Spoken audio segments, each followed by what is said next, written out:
Bismillah. So how can we verify that any piece of information is correct or not? Which religion is the correct one and why? Why is Islam the only correct path and religion? Before answering these questions, it is important to understand that there has to be only one correct path to God.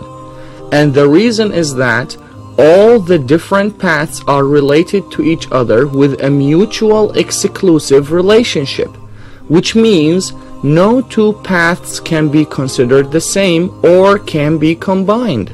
Just like having an apple versus a cucumber versus salmon.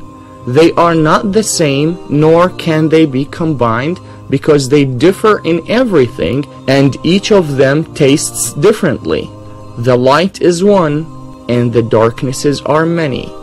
Allah says in the Quran, Surah Al-Baqarah, chapter 2, verse 257.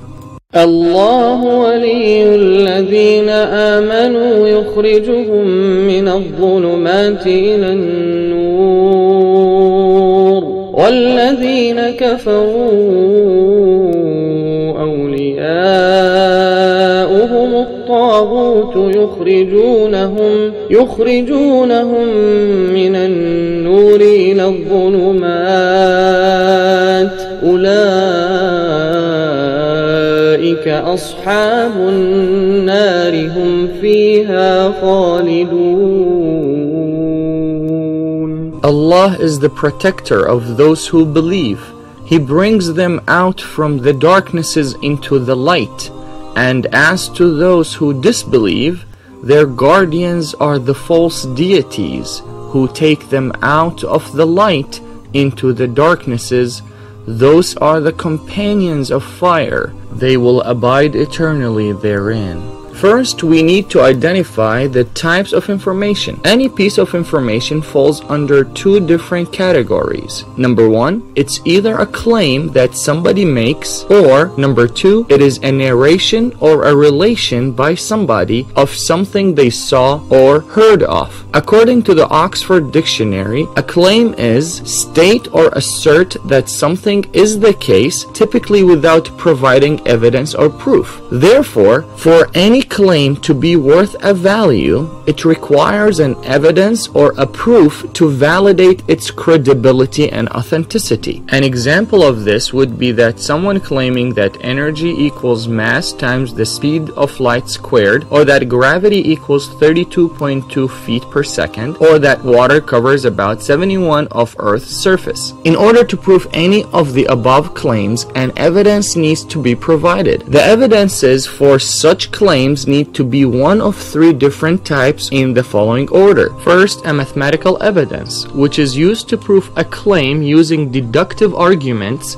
that can be traced back to self-evident statements, such as the proof to E equals mc squared. The mathematical evidence is the strongest evidence to prove any claim.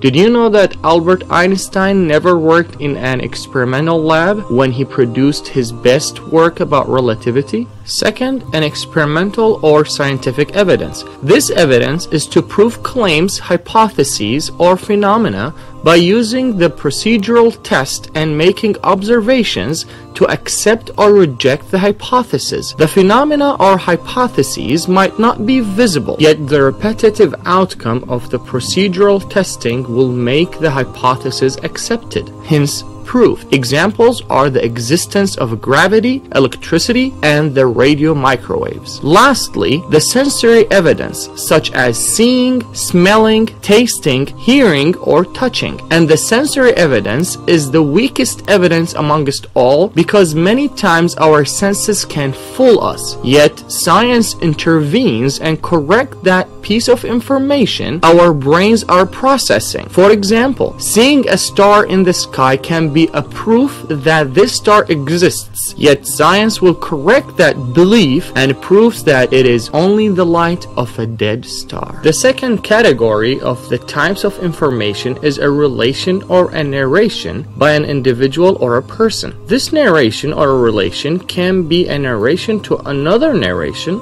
or a narration to a claim. In either way, the evidence needed for this type of information is only one thing: how truthful is the person who is relating this information or news, and whether he should be believed or not. No matter how long the chain of narrators, all of them has to be truthful in order to accept that piece of information. For example, when a father tells his son that his father told him that his grandfather was a great deer hunter. In the next episode, we will apply both methods to show why Islam is the religion that has the ultimate truth and not the rat's religion or any other mutually excluded religion. If you have a controversy about Islam, ask a Muslim.